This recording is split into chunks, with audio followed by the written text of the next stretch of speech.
The European Union declared the religious persecution of Christians in the Middle East genocide. One Catholic group says unless there is significant intervention by world powers, the Middle East Christian presence may disappear completely within a decade. In the White House press briefing room, I asked Press Secretary Josh Earnest why the U.S. hasn't designated Christian persecution as genocide. And it's a term coined after World War II and is used to describe intent to destroy entire groups. The decision to apply this term to this situation is an important one. It has significant consequences, and it matters for a whole variety of reasons, both legal and moral. But it doesn't change our response. And the fact is that this administration has been aggressive, even though that term has not been applied, in trying to protect religious minorities who are victims or potential victims of violence.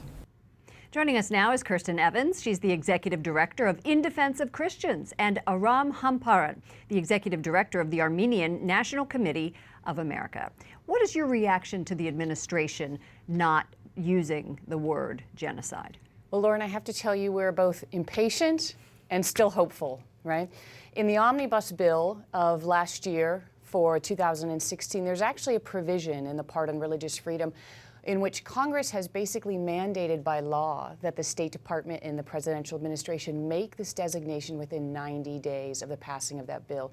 That takes us out to March 17th, which is the middle of next month. Why is this so important, Aram, to get this designation of genocide? Very often an honest recognition of a wrong is a key to the remedy of that wrong. The denial of truth, the truthful designation of this genocide is in many ways an obstruction to the steps we need to stop it and also to secure justice for its victims. The cycle of genocide just gets perpetuated when we fail to confront it. So what is the significance then of the EU resolution? Do you think that's going to do something to spur the United States to action?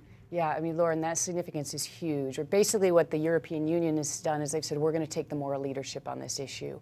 And they have basically taken the world stage to say, we're willing to recognize this as genocide.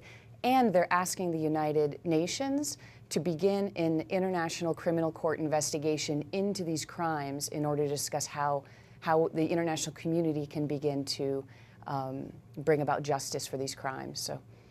Can you just tell me what impact this would have on Armenians if something like this were to happen, if the word genocide was to be applied?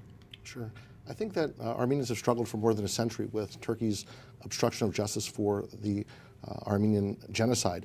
That's basically because America, as a government, as a state, has treated genocide dealing with genocide as a political choice, not as a moral imperative. If we can elevate the world's response from a political commodity to a moral imperative, we think it'll have a great effect in terms of resolving the Armenian genocide, but more broadly, it'll put America on the right side of ending all genocides.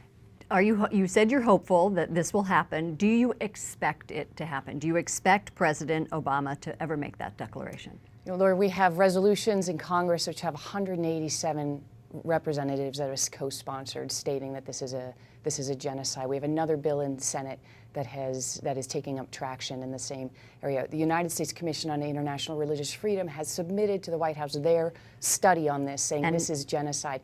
It's hard to imagine that a president who himself wrote the Presidential Study Directive 10 in 2011, which Barack Obama was the person that said that crimes against humanity and genocide are a question of national security and they're a question of moral leadership. So you're, again, hopeful. Thank you so much for joining us. We appreciate it.